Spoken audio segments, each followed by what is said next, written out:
বারান্দায় শোয়াতে না, বাবা মাকে বৃদ্ধাশ্রমে রাখতে না। দেখো আজকের বাবা মা ছাড়া তোমাদের কিন্তু কোনো অস্তিত্ব নেই। যারা বাবা মাকে রেখে এসেছো বৃদ্ধাশ্রমে, যারা বাবা মাকে কোথায় রেখেছো তারা নিজেরাও জানো না। তারাও কিন্তু 2002 সালের লিস্টের, ভোটার লিস্টের নামের বাবা মারই তালিকা দরকার লাগছে। তাই বাবা মা ফেলার জিনিস নয়, বাবা মা হারিয়ে ফেলার জিনিস নয়। বাবা মাকে শ্রদ্ধা করো, সম্মান করো। হ্যাঁ, তোমরা আমাকে এবার বলবে যে দিদি তুমি একটু বেশি জ্ঞান দাও। আমি জ্ঞান নয়, আমি সব কিছু সহ্য করতে পারি, কিন্তু বাবা মার প্রতি অবহেলা আমি সহ্য করিনি, কোনোদিন করব না। তাই সেই সব সন্তানদেরকে বলছি কি, যারা বাবা মাকে অবহেলা করে বৃদ্ধাশ্রমে রেখে এসেছো, বাবা মাকে দরকার লাগছে, বাবা মার প্রয়োজন আছে। বাবা মার ঋণ কোনোদিনও শোধ করার নয়।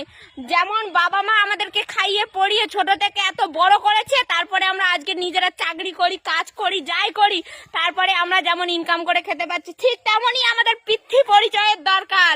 কারণ বাবা মার পরিচয় ছাড়া একটা সন্তান কখনোই বাঁচতে পারে না। বাবা মার পরিচয় নিচ্ছ, বাবা মার সম্পত্তি খাচ্ছ, বাবা মার সবকিছুই তোমরা ভোগ করছো, আর সেই বাবা মাকে দুমুঠো ভাত দিতে গেলে তোমাদের এত কষ্ট।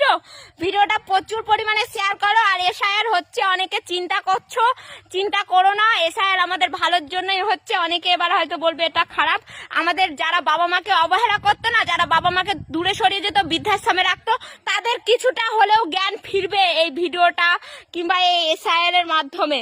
তাই তোমাকে অনেক ধন্যবাদ এসআইআর। ভিডিওটা প্রচুর পরিমাণে শেয়ার করো। প্রত্যেকটা সন্তান যেমন বাবা মার পিতৃ পরিচয় ছাড়া চলতে পারবে না, বাবা মাকে যেমন যেভাবে তোমরা এসআইআর এর জন্য বাবা মা 2000 লিস্টের ভোটার লিস্ট খুঁজছো, ঠিক সেইভাবেই বাবা মাকে আগলে রাখো, যত্ন করো। ভিডিওটা প্রচুর পরিমাণে শেয়ার করো। সবাই ভালো থাকবেন, সুস্থ থাকবেন।